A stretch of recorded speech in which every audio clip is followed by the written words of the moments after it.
climate change cult and those who control it are not a conspiracy theory. They're part of an open, avowed, well-planned scheme that may read like fantasy, but in reality is absolutely deadly to every human being in the entire world. My guest today is Brian Sussman. And Brian, could you tell us a little bit about yourself? Well, first of all, I'm a Tom Nelson fan. Could I start there? That's why it's funny. You see somebody for so long without meeting them and you feel like you know them. So it's interesting. I feel like I know you, Tom, and it's great to be on your program. And I have such admiration and respect for your many followers and listeners, viewers, etc.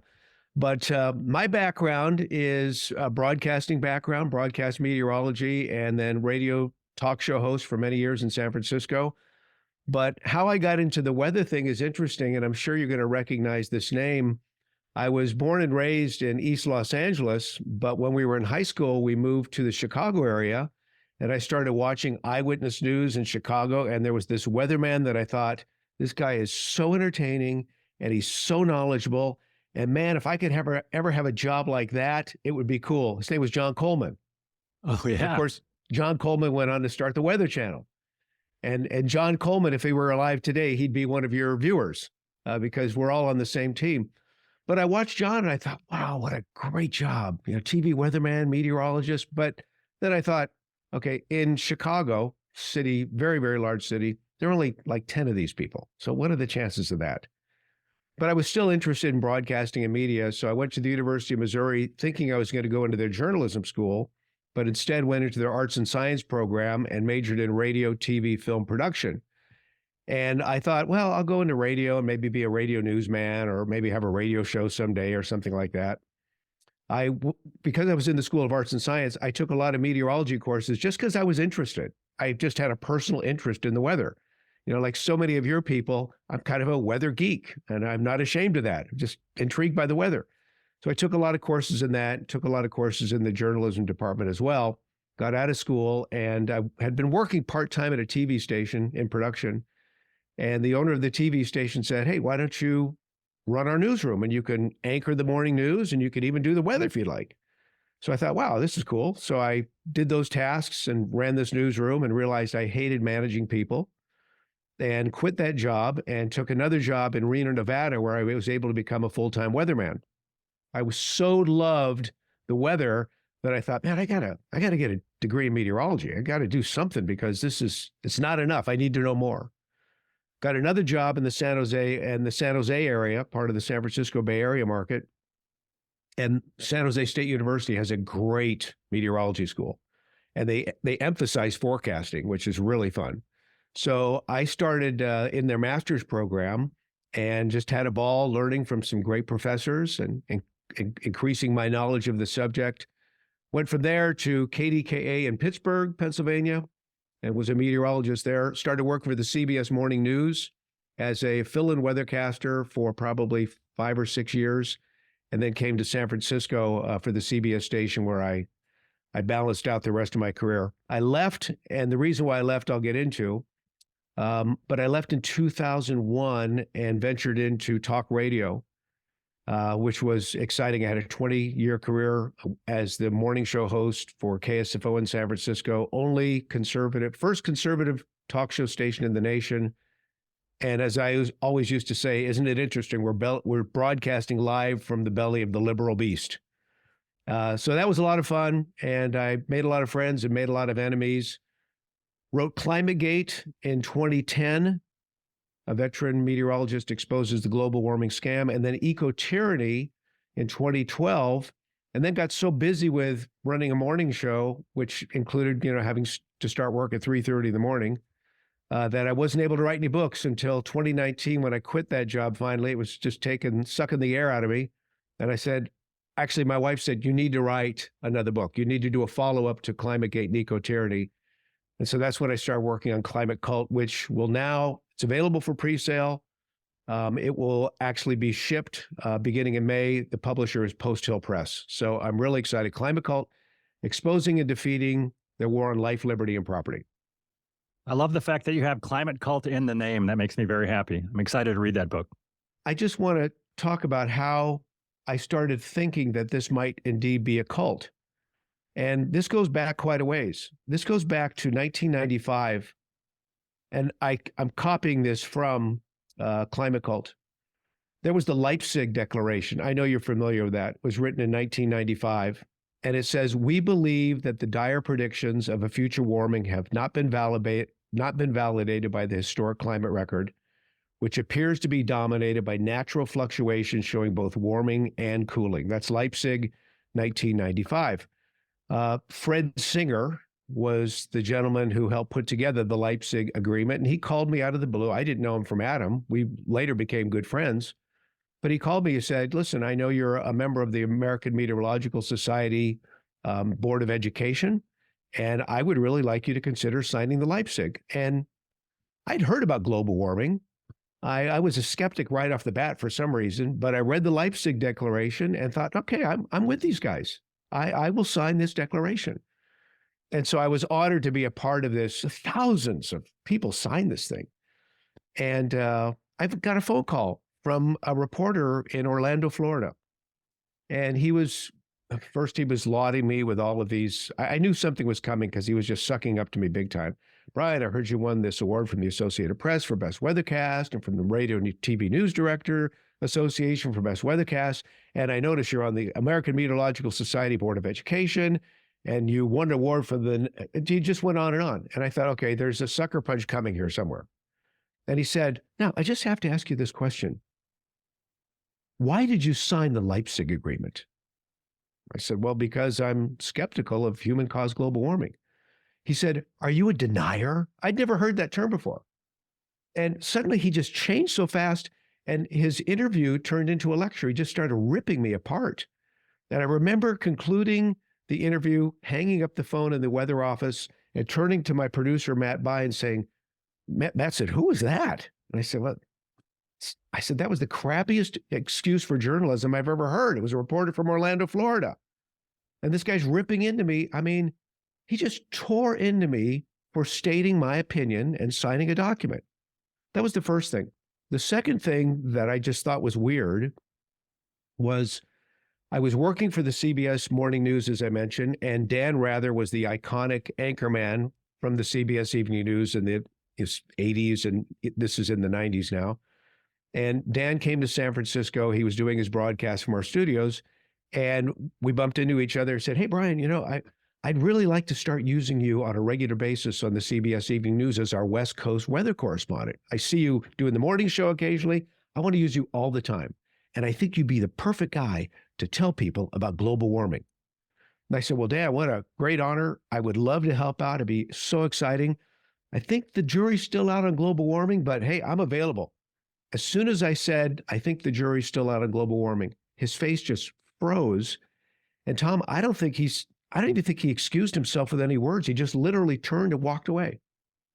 And I don't know if this had anything to do with it, but I never worked on the CBS Morning News again, ever. I was just cut off. Now, I don't know if it had to do with that conversation. I'm not sure, but my contract was immediately cut off, and that was the end. So I thought that was weird. But the next thing that happened, Al Gore was coming. He was vice president. He was coming to California. We were having a big El Nino year. Lots of rain, lots of flooding, lots of snow in the Sierra, big El Nino year. So Al Gore had convened a El Nino summit in Santa Barbara. And he was going to be the first person ever to link El Nino, a naturally occurring event.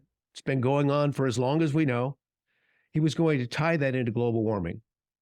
And so the executive producer of our newscast came to me and said, listen, we're going to send you down. You're going to front the coverage for Al Gore coming to California for the El Nino Summit.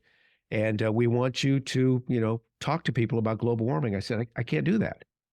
I said, there's no connection to El Nino and global warming. So this started a back and forth in the newsroom. And here's how the discussion ended. He whispered in my ear, he said, Brian, your problem is you don't know which facts to leave out. And Tom, I was stunned. I'd been in broadcasting my whole life. I loved my profession. And what did he just say? You don't know what facts to leave out? Now, should it surprise anyone that when he was in college, he was the president of his student bodies, Democrats for Democrat Socialists of America Club. He was. This guy was a socialist. And he's telling me which facts to leave out.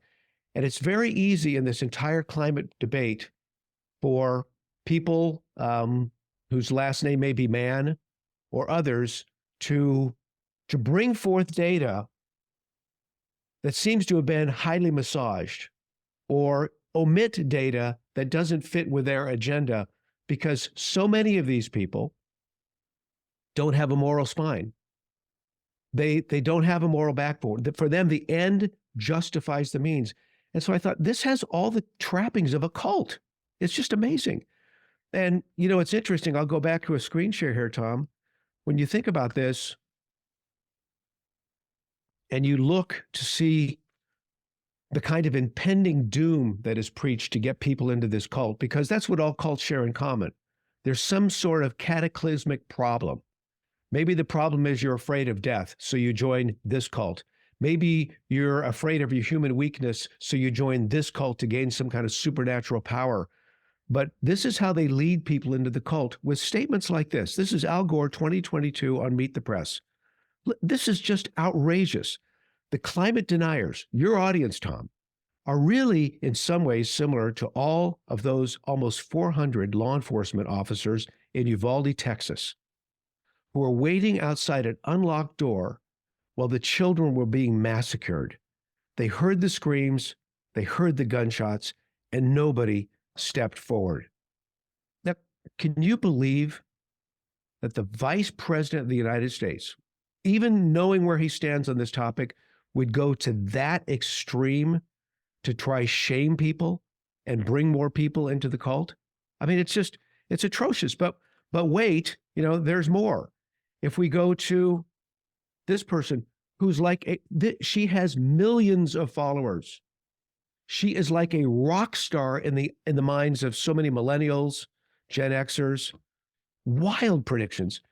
She said, and no one seemed to follow up on this. Our planet is going to hit disaster if we don't turn this ship around. And so it's basically like there's a scientific consensus that the lives of children are going to be very difficult. And it does lead, I think, young people to have a legitimate question, you know, is it still okay to have children? This is Representative Alexandria Ocasio-Cortez, Instagram Live, 2019. Now, this kind of stuff can, and I talk about this in Climate Cult, I talk about the psychological damage that is possible with these kind of wild statements for someone who's maybe just a little troubled or having some mental health issues. These are crazy statements.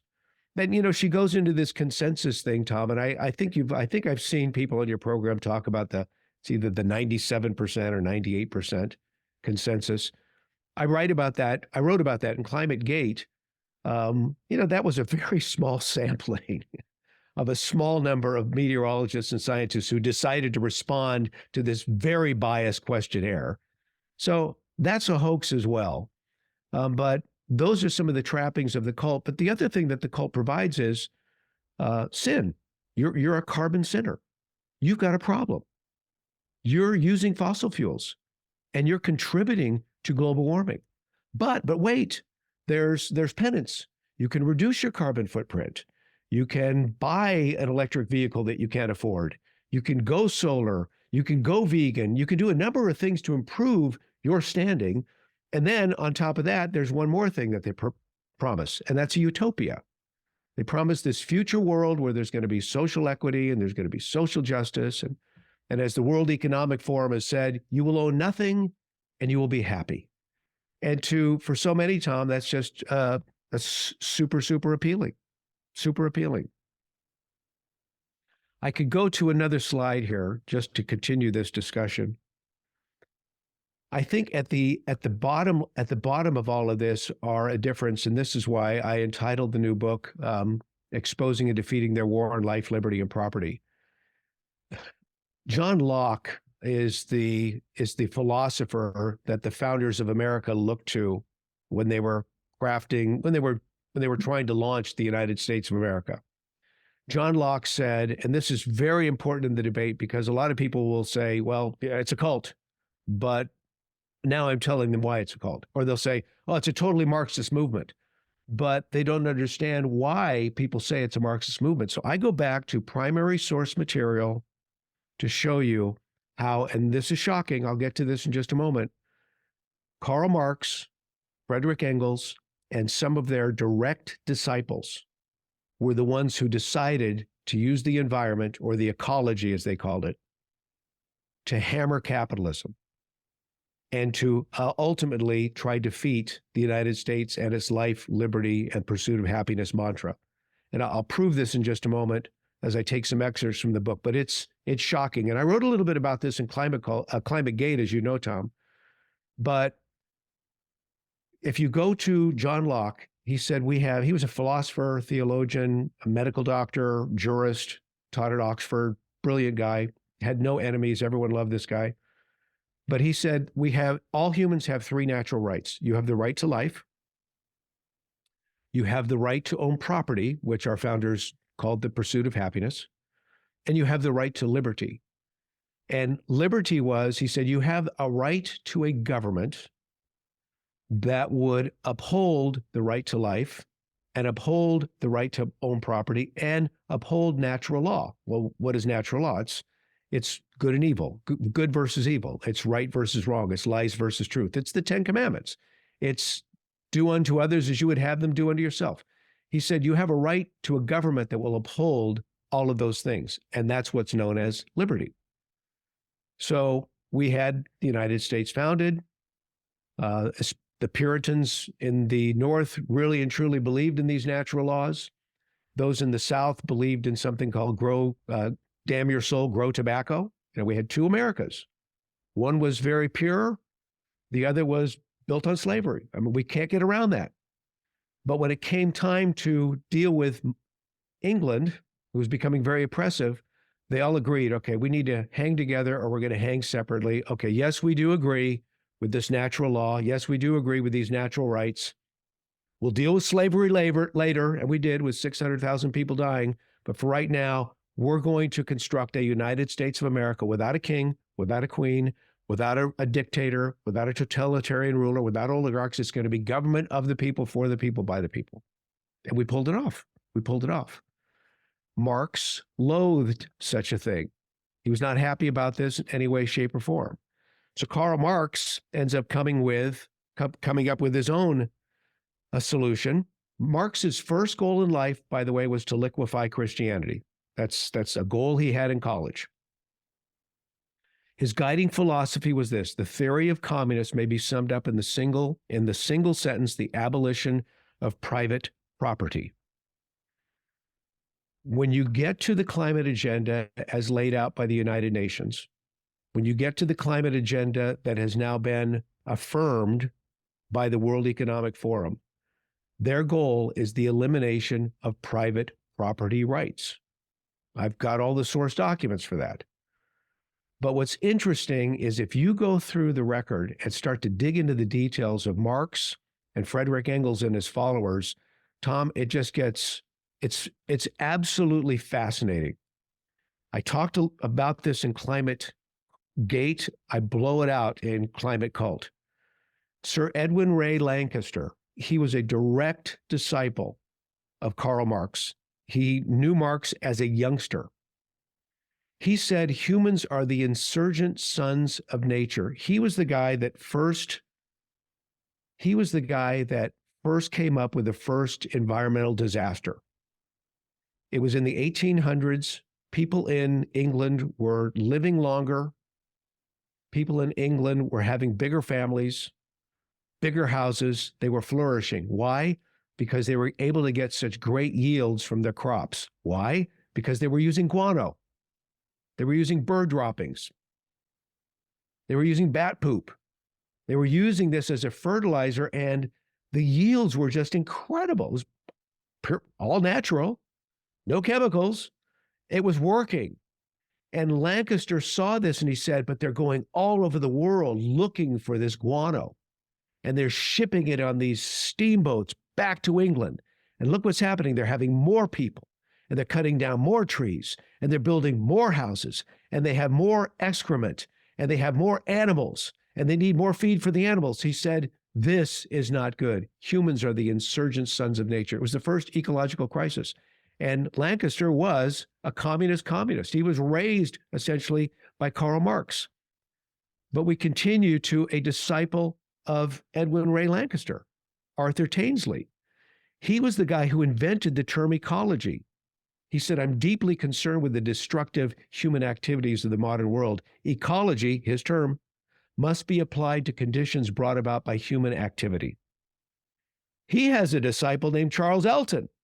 Elton, another socialist. He invented something called invasion ecology. And he was the first guy to use fanciful language, which set the tempo for Rachel Carson and Paul Ehrlich and others. He said, it's not just nuclear bombs and war that threatens us. There are other sorts of explosions. And this book is about ecological explosions. So you have disciple after disciple of Marx deciding our best bet is to use ecology, use the environment as a tool to crush capitalism and give it a bad name. In fact, you have to remember, capitalism was a term created by Karl Marx. Friedrich Engels was Karl Marx's writing partner. I came across this and I thought, okay, this is a gem. So this is in the new book. Listen to this.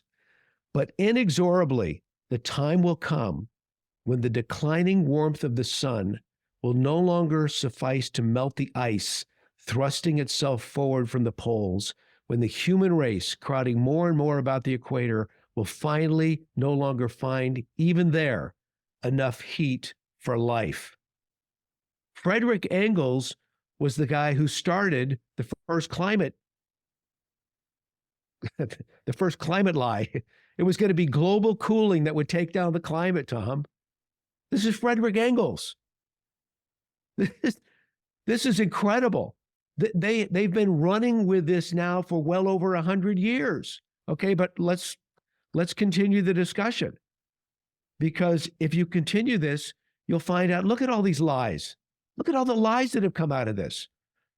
We're virtually certain that last year, virtually certain this is the warmest in 125,000 years. They throw this out there and people just believe it. You know, when you tell people, we've really only been taking the temperature by satellite since 1979, they're like, what? When you tell them most of the thermometers on planet Earth, as sparse as they are, have been only in place since the 1980s, they're like, what? You're kidding me. But I thought it was the warmest in 125,000 years. How do we know that? It's a lie. They completely rule out all of the history from, for example, the geological record. It's amazing how they do this. But Karl Marx said this. He said, there are elite people on this planet, and we've been born with a leap of intelligence. And because we have a leap of intelligence, we have a responsibility to rule over everybody else. And we'll do that heavy-handed if we have to, but we'll make them all equal amongst themselves. But we'll be the elite, we'll be in charge. We have a right to rule because left to themselves, they will kill one another and destroy the planet. That's Karl Marx's laws of matter in a nutshell. So you have all these other broad-minded thinkers, academicians, elitists at Davos, and all the big schools, and they all believe the same thing. They believe Marx was right. All of these lesser-minded people, the rednecks with their big trucks, these people who want to have bigger houses and more stuff. Shame on them. They're killing the planet. They're destroying the planet. We need to do something about that. This has been tried many times before, but now people want to try it in the United States of America. And so that's really the genesis for wanting to write this book, A Climate Cult. They're using cult-like principles and tendencies and tricks to get people in. And my goal is, with this book, to get them out by revealing the truth on things like the temperature record, which you've had so many people talk about, or CO2 becoming a pollutant, which we can get into as well. But Tom, if we could, temperature record, CO2, you want to talk about that for just a moment? Yeah, go for it. Go ahead. Okay, so the temperature record, I remember when I first took my deep dive as a meteorologist into the temperature record. And I was astounded by what I saw.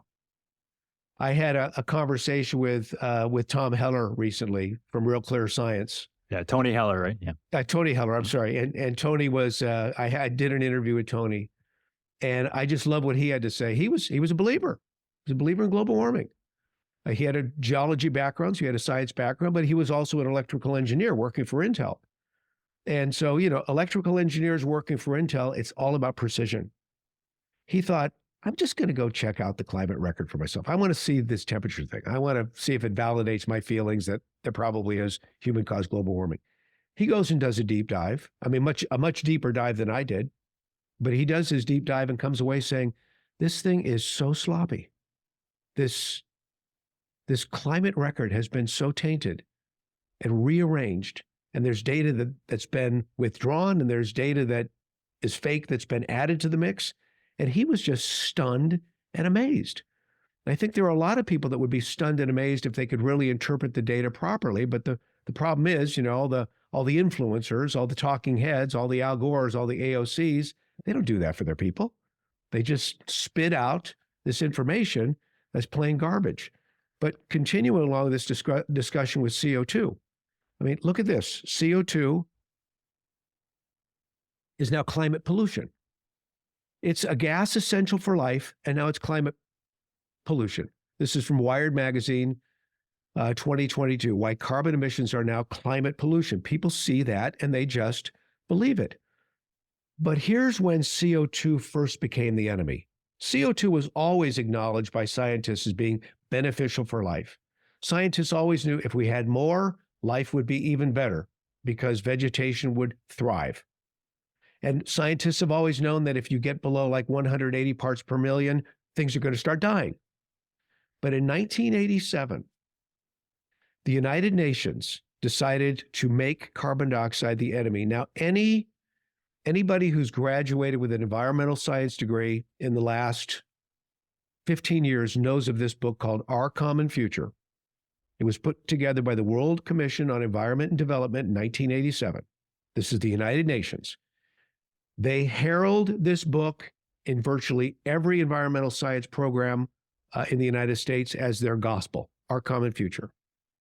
Here's what Our Common Future says in the very forward. All nations, I've italicized this myself, so the italics are mine. All nations may suffer from the releases by industrialized countries of carbon dioxide and of gases that react with the ozone layer, and from any future war fought with nuclear arsenals controlled by those nations. All nations will also have a role to play in securing peace, in changing trends, and in righting the international economic system that increases rather than decreases inequality, and increases rather than decreases the number of poor and hungry. Do you see what they just did in 2 sentences? They made carbon dioxide the reason for inequality. Carbon dioxide is the reason for people being poor and hungry. They're saying that the United States in particular, which at that time was the largest producer of carbon dioxide via fossil fuels, the United States of America is the reason, because of carbon dioxide, that there are poor people in this world today. And there's great inequality because of the United States and its use of CO2 today. They were targeting the United States. This is cockamamie, but this is the way they play ball. This is the way they love to reason. Let me continue with this. John Clauser. I love how John Clauser comes into the picture when it comes to CO2. He's a part of the CO2 coalition. Nobel Prize winner physics, 2022. He's looking at the climate models, and he's saying these are totally artificial. They've created a totally artificial Earth. It's a totally artificial case for using a model, and that's what the IPCC does and others, a cloud-free Earth. He looks at the models, there are no clouds. He looks at the models, there's no water vapor. It's all estimated. He looks at all of this stuff. And this is what the United Nations has been banking on. I'll get to sustainable development in just a moment. Well, I guess I'll get to it right now. But the concept of sustainable development, this is what they want to do. So Tom, they've vilified CO2 as a pollutant. The temperature record has been completely obliterated. They don't care about past warming events, whether it's the medieval warm period or other eras where we know the temperature was much warmer than today. They've eliminated all of that. They've massaged all that up. They've come up with their hockey stick, so it looks like this is the hottest weather in 125,000 years. And now they're going after a gas essential for life, saying it's a pollutant. And nobody questions this in the media, of course. They just go along with this mantra. But there's something else that the United Nations have done to vilify carbon dioxide and transform the world. And it's a subject, it's a topic, it's a term that everyone's heard of, but most people can't describe. You see, the United Nations, they're branders. They come up with terminology that's so diabolically clever. Sustainable development is one of them.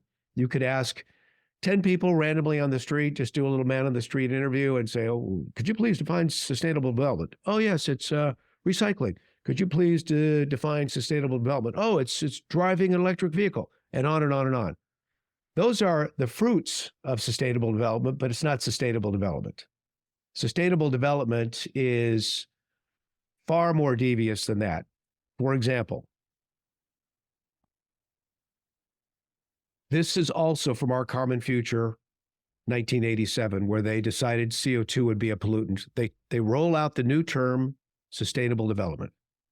They said the concept of sustainable development does not imply limits, not absolute limits, but limitations imposed by the present state of technology and social organization on environmental resources, and by the ability of the biosphere, it's a new term, to absorb the effects of human activities. Sustainable development requires meeting the basic needs of all and extending to all the opportunity to fulfill their aspirations for a better life. So they're saying that the biosphere cannot absorb the effects of human activities. Specifically, they're referring to CO2. So we've come up with this new thing called sustainable development. We're going to limit the amount of CO2.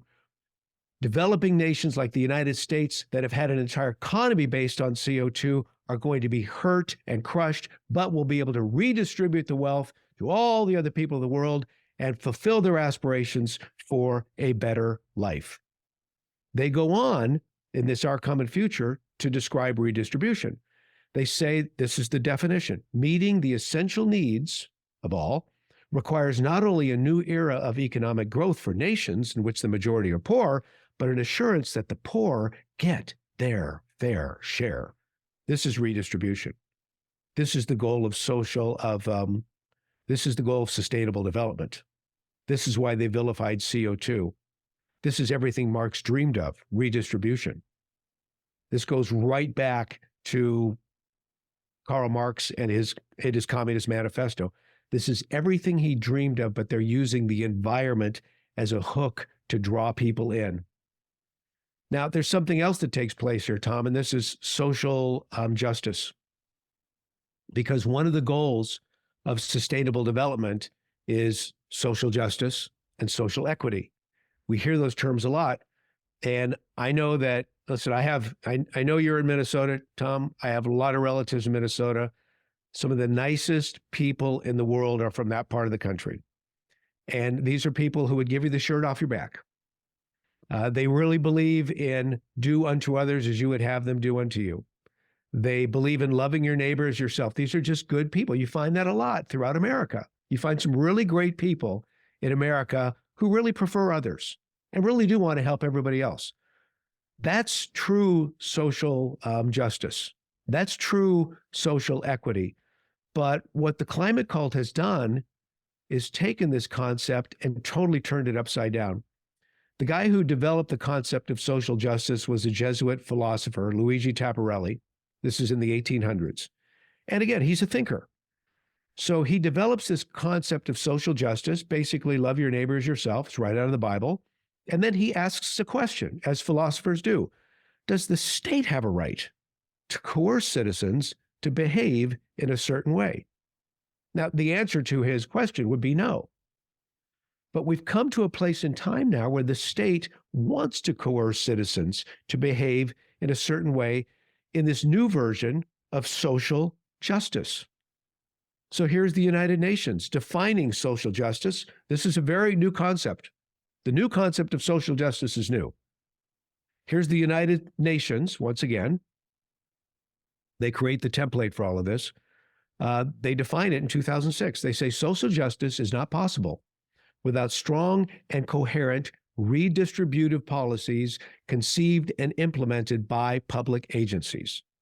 So that means everything from higher taxes to reducing property rights to taking from those who have earned and those who have worked hard and giving it away to others who perhaps have not. This is government-induced, government-sanctioned redistribution. But it continues. Social justice will only flourish if environmental preservation, see how they do this? Environmental preservation and sustainable development constitute an integral part of growth strategies now and the future. So what are these growth strategies? It's things like, of course, net zero, which will give us an energy grid that will crush this country. The Rio Earth Summit then takes place in 1992, and President George H.W. Bush was the president at that time, and he went to Rio with all these other world leaders. It was the United Nations Conference on Environment Development. They come up with this thing called Agenda 21. Of course, we signed on to it, but it never became enacted officially in our country. But, George H.W. Bush, by all accounts, was all for it. Everybody seemed like they were all for it. And they decided they were going to do this. The nations need to create enforceable environmental laws and regulations that are based upon sound social, ecological, economic, and scientific principles. Well, the word sound is in the eye of the beholder, because we've seen all the junk science that's being used now to put forward these particular principles. Also at the Earth Summit, they said this: we demand the need to control atmospheric emissions of greenhouse and other gases and substances. Clamp down on CO2. This was the very beginning of people thinking about net zero. And listen to this. Schools must encourage education and awareness-raising programs at the local, national, and sub-regional levels, and regional levels concerning energy efficiency. So now we have the schools in on this as well. And it's rather interesting because I'll define social equity in a little bit more detail in just a moment. But in all of our schools, and I talk about this at length in Climate Cult, I take school curriculum and I start showing the reader exactly what they're planning. They have expectations. I show them what the expectations are for most of the climate curricula being used in our schools today, public schools and some private schools. And the whole idea is kids aren't given a choice on what to think. They're told what to think. And they're to come out of this agenda believing without question that there is global warming, it's human caused, there is climate change, it's human caused, and our only hope is to decrease the use of carbon dioxide and radically change the way in which we live. So this came out of the United Nations in 1992, and they've been going full force with it ever since. So we've got now basically, a couple generations, maybe 3 generations that have been totally indoctrinated. 3 generations if you go back to the first Earth Day. So that's where we are. So now let's go to this next piece of the puzzle, because this is just super important. And again, it comes from the United Nations. Social equity. They've already talked about social justice. Now in 2006, they go to social equity. Equity further demands that international cooperation be built upon processes, rules, and agreements that give preference and advantages to the weakest. Listen to this. Not based on the equal treatment of partners that are, objectively speaking, very unequal. It has nothing to do with equality. It's everything that Lenin said he was going to do, and everything that Stalin said he was going to do, and everything that every communist dictator has said they're going to do. No, the people are going to live equally. They're all going to live equally. They don't tell you how the elite are going to live. I mean, my gosh, the reason why I wrote this book, Tom, is because I recently read the audio transcript for the book. So there'll be an audio book available as well. And there were actually a couple times when I was reading the audio where we had to stop tape because I just cracked up. I just started crying. And I think at the very end of the book, they kept a little of the sniveling in because they said, well, it's you. That's what you did. We'll cut out the part where you had to stop and blow your nose. But they kept it in. But this is personal for me. My grandfather came to the United States when he was 13. His family put him on a ship, and they said, he had some kind of sponsor in America. We're still not sure who the sponsor was. They sent him from Russia on a ship. They put him on a ship. He was able to make it to the United States. And it was learn English, which meant learn to read and write it as well. Learn English, get a job, send for your brother. The problem is he was never able to send for his brother because the family got wiped out by communism. And what family survived got wiped out by Nazism, which is another form of socialism. It's personal to me. It's personal to me regarding all the wonderful people I've met over the years, people I know who are from Cuba, who lost everything in the revolution overnight. It's personal to me because of friends of mine who have come from other totalitarian countries. I was in Bulgaria last year doing some speaking there.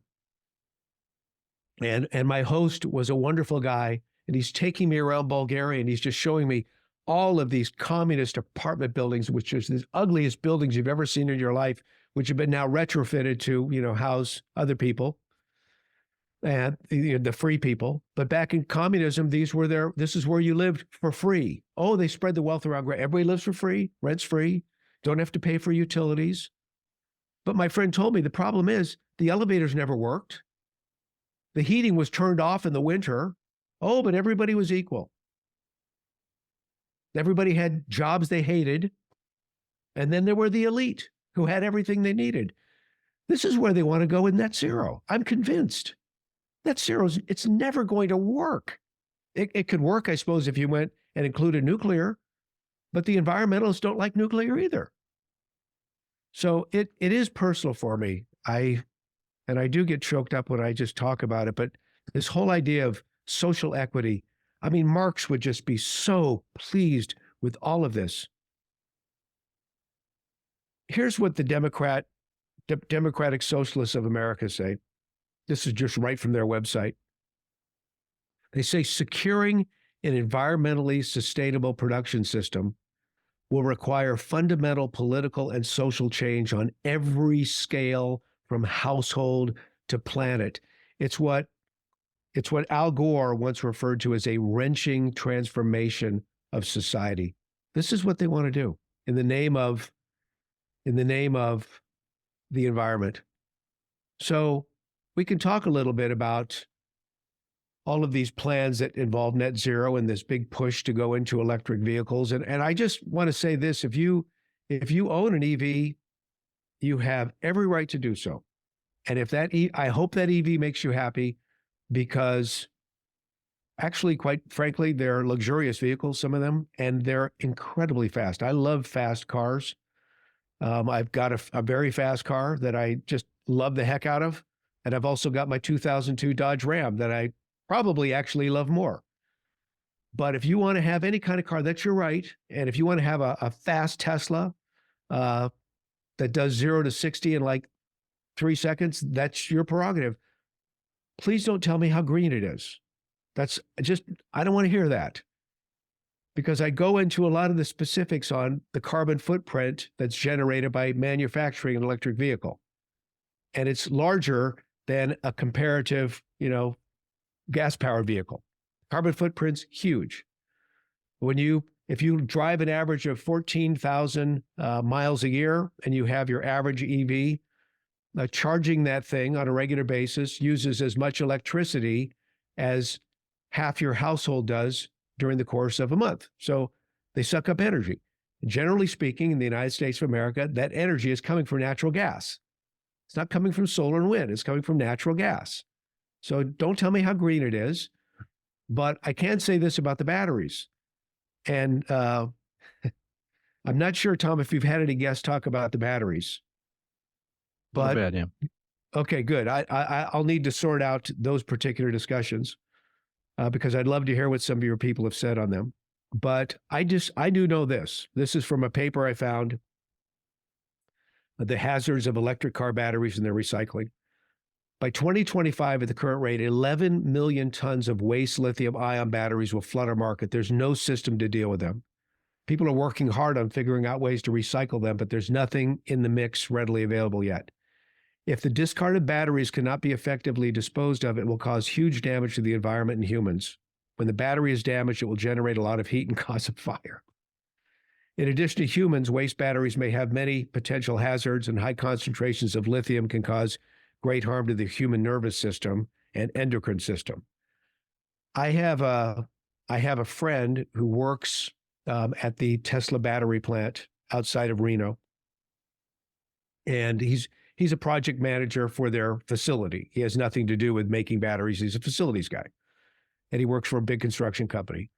But he has told me, and I've had this verified by others, that there are all these freight cars just parked all around Tesla's huge property. I think it's the biggest warehouse in the world, but there are all these freight cars filled with used Teslas. There's no market for a used Tesla. Once the battery dims, no one wants the car any longer, and no one wants to do with the batteries. So we've got all these batteries stacked up. I know for a fact that fire departments have special training now for dealing with with battery fires because they're just so dangerous. So again, you may love your EV, and maybe there's a place for them in our world, but just don't tell me that these things are green and environmentally sound, because there are some definite issues here, without question. Net zero's footprint. This comes from Princeton University, and I break this down in Climate Cult. If net zero is accomplished without using nuclear, if we just go to solar, wind, geothermal, biomass, etc., we'll need 250 million acres of wind farms. That's equivalent to the states of Nebraska, Missouri, Oklahoma, Kentucky, and Illinois. That's how big it is. That's 5 states filled with wind turbines. Solar would be 17.5 million acres. That's about half of Indiana. So that's what they say it looks like. This, Tom, you'll get a kick out of this. This is a meme I had on my Twitter feed, which is "Debate Me, Al Gore." This is what a net zero grid would look like in winter. I mean, they're actually de-icing this wind turbine. They're going to de-ice the wind turbine. So that's where all the oil jobs are going to go. Guys are going to be hanging out of helicopters, de-icing wind turbines, and I guess also taking ice scrapers to solar panels. This is so stupid. So that's going to be, that's all the great jobs, we had in the oil industry, all you guys who love your job, right? This is now what you're going to be doing in the net zero world. This is so, but the other thing, Tom, I talk about, and I wanted to be very careful here because I wanted to do this as soundly as possible, for the sake of credibility and the sake of just having the facts. A lot of people are quick to talk about geoengineering and solar engineering. And so I devote a large portion of the book to this particular topic because people are very interested. They want to know, is this for real? Is this what's going on? And I did it without even talking about contrails, because the fact of the matter is there's so much primary source material available to let you know that it's been around for a long time. And it was started in the United States. And the story is actually, I find the story fascinating. And if I could here, just go to that. This was the president's, we started in World War II doing this, and it was to de-ice planes. And in the process of learning how to de-ice planes, they realized, wow, if you seed the atmosphere with dry ice, frozen carbon dioxide, you can make weather. This is incredible. But in 1953, the president said this: we need to make a complete study, an evaluation of public and private experiments in weather control for the purpose of determining the next extent which the United States should experiment with, engage in, or regulate activities designed to control the weather. So we've been doing this for quite some time. And now we have, as we've been doing this for some time, now we have a situation where there are think tanks all over the country. Harvard has a big program where they're researching how to modify the weather and even more significantly, modify the stratosphere. You know, there's no weather in the stratosphere. So now they want to create weather in the stratosphere, thinking that the clouds are going to reflect back radiation and they could cool the overall atmosphere. I believe, I mentioned this in Climate Call, I believe there are 50 countries working on various forms of geoengineering right now, including solar geoengineering. I know that China employs, and they're actively doing weather modification in China because the skies get so cruddy from the coal plants that they're the dirty coal plants that they use there. No one seems to care about that. We have clean coal plants here. They have dirty ones there. Nobody cares. But they keep promising us they're going to go to net zero.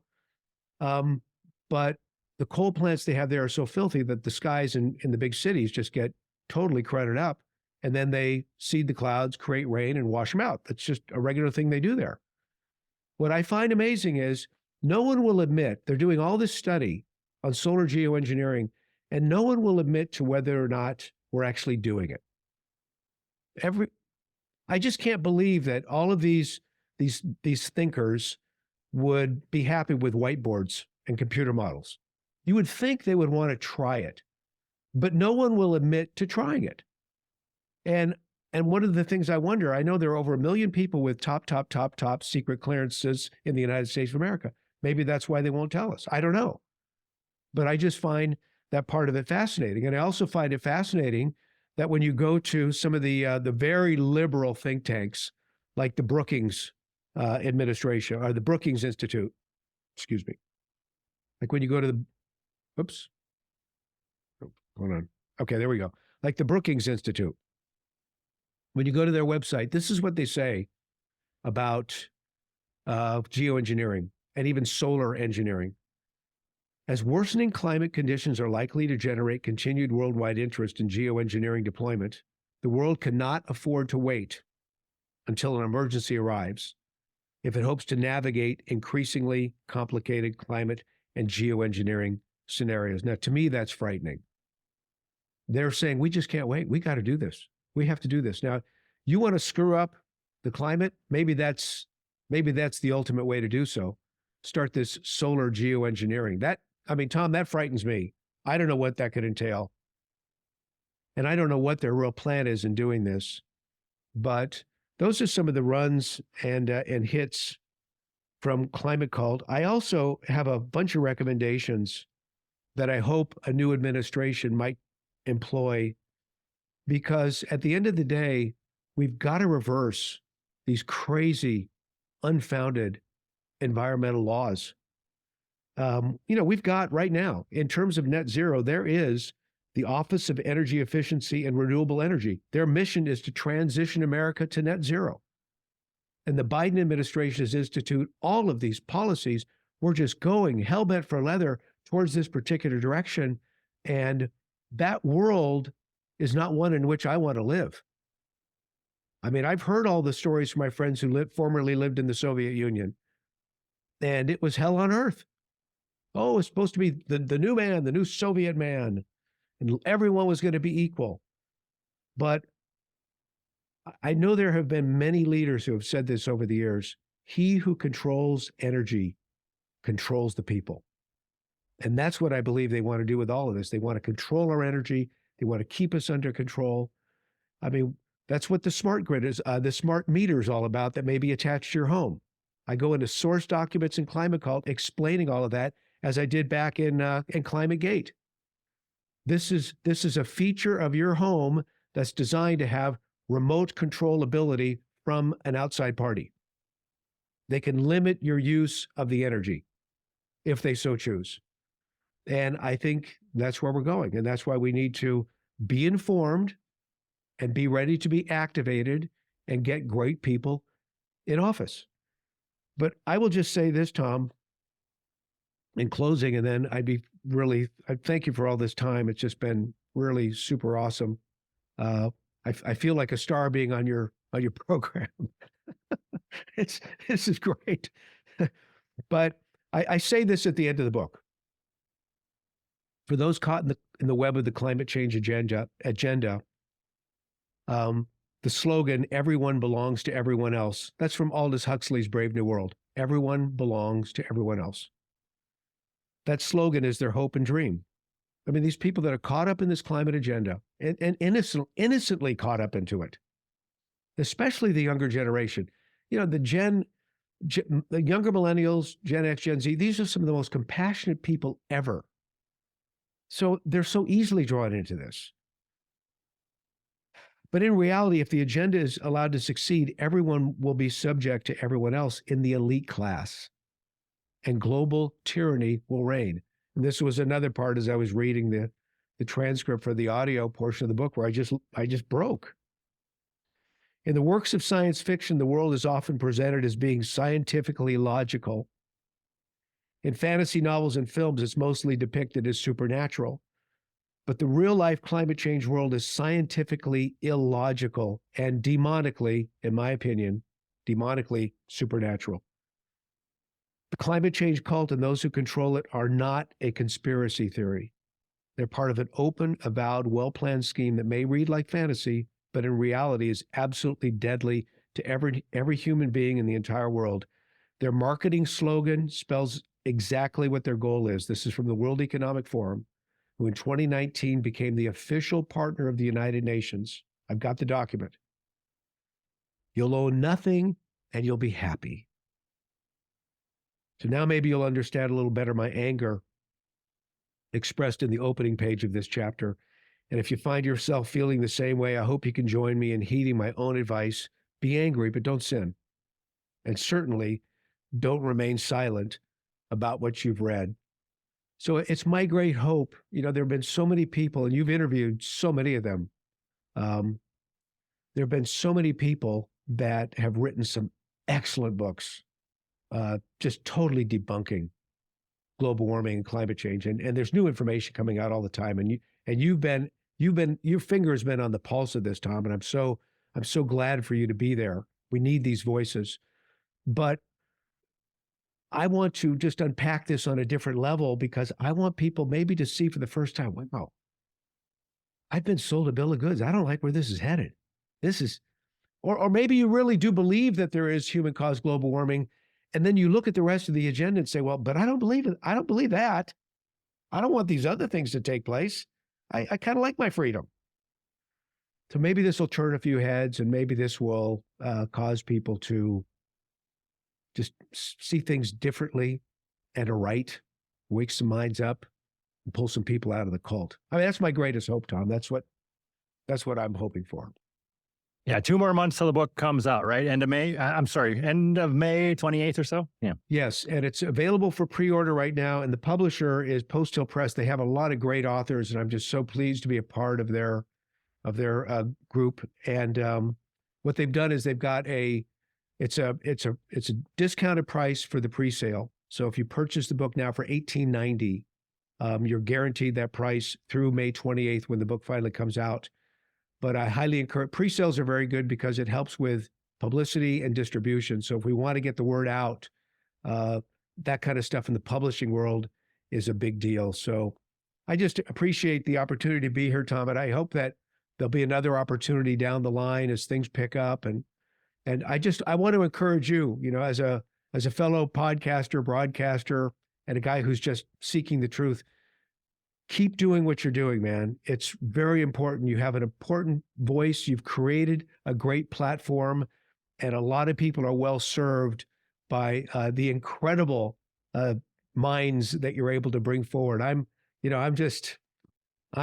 nothing compared to some of these super geniuses you have on your program, but I thank you for all of that. So, do you have time for a few more questions here before we? Yeah, man. Yes. So I'm just looking here in your 2010 book, Climategate. There's a headline that says Marx's worst nightmare, America. Do you still agree with that? That America is the holdout, or they're the ones that are going to not allow this to happen? You know, it's really interesting. I actually wrote that in 2009. The book came out in 2010. So much has changed since then. The political dynamic has changed since then. There are elements within our government that have become that have increased in number since then. And what do I mean by that? Well, a lot of people use the term deep state. Who is the deep state? The deep state are unelected bureaucrats that get behind the scenes. The deep state are stakeholders. These are, nonprofits, a lot of nonprofit groups that happen to be environmental organizations. Those are the stakeholders. Those are part of the deep state. And the deep state is also lobbyists. There are a lot of people who are lobbyists who say, man, I represent the solar industry. Heck yes, we want to go net zero. I represent wind turbines. You're darn right we want to go. So when the laws in this country are written, so now we have more of those people than ever. So I think we've started to veer close. Marx might be looking back now saying, all right, I like what I'm seeing. This is going just right, since Sussman wrote that book in 2010. But what we have now are laws being written in Congress, like the Inflation Reduction Act. Okay, that sounds so wonderful. Yeah, well, inflation's terrible. We need to do something about that. Well, there are hundreds of billions of dollars earmarked for the climate agenda in the Inflation Reduction Act. Well, how did that happen? How do these people vote on this? They don't have time to read a 2,000-page bill. The bill wasn't written by any of those elected officials. It was written by lobbyists, stakeholders, and bureaucrats. So much has transpired since that time. That's why there was a need for the update to this book. And I in 2010, I was positive. I mean, I was very positive that we would turn the ship around. It's 2024, and I'm becoming very disheartened. Very disheartened.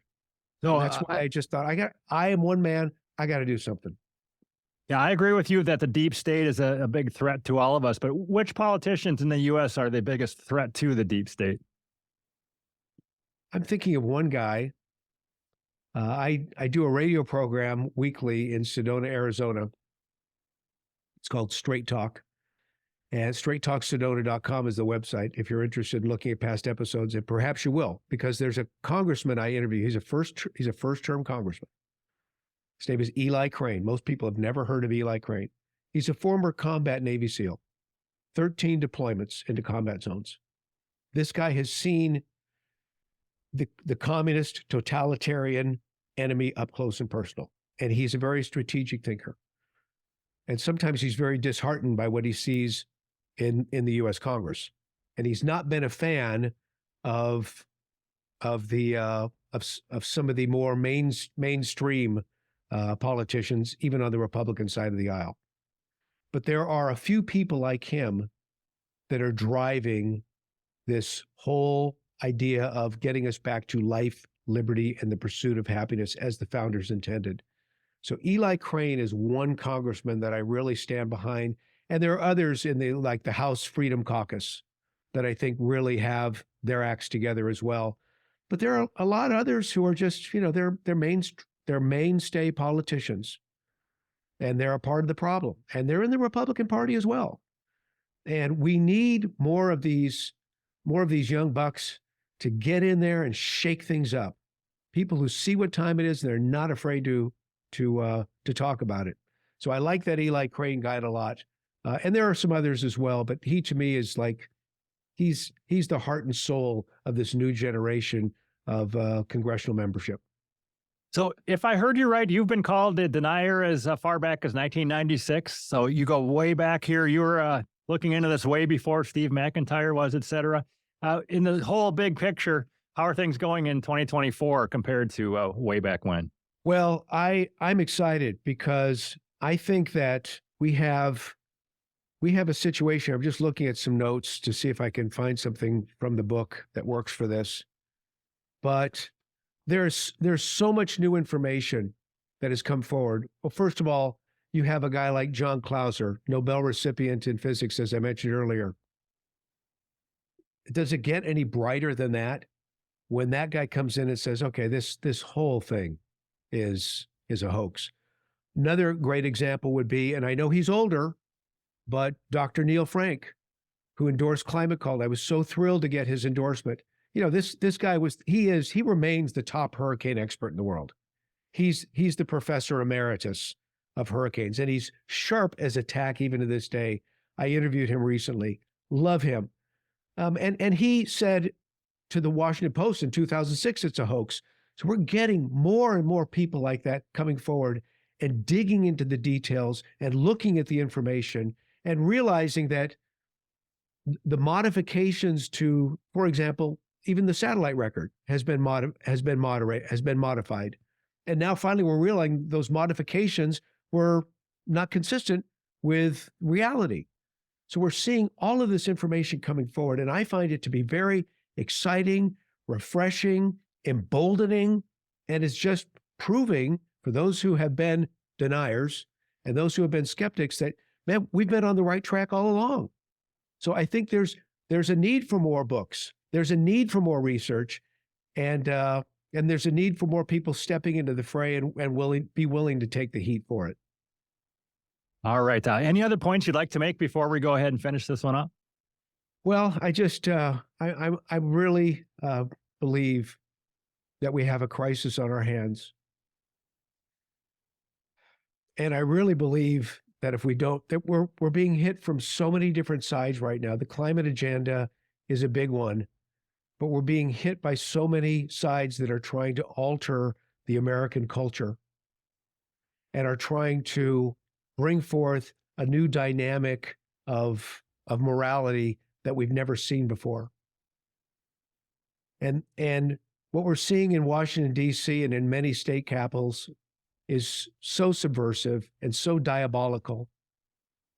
Again, I'm just one guy. I'm trying to do my part in one particular specific area. But I mentioned this at the very end of the book in the afterword. I say, listen, if we're going to really change this nation, I think we need something that changed this nation before it became a nation. And that was in the 1700s, where there was this great spiritual awakening that took place. And had that not occurred, it would not have given the people the courage to go up and face the biggest empire of all time, the British Empire. So there was this spiritual awakening that led to an emboldening of the personal spirits of the people of America who said, okay, we got to stop this. And they took a great gamble and they fought the biggest empire on the planet, and they won. And they won and lived to fight another day, and that fight was going to be over a constitution. And we put that together, and it was heralded in life, liberty, and the pursuit of property. So there is hope. There is hope. But it's going to take great effort.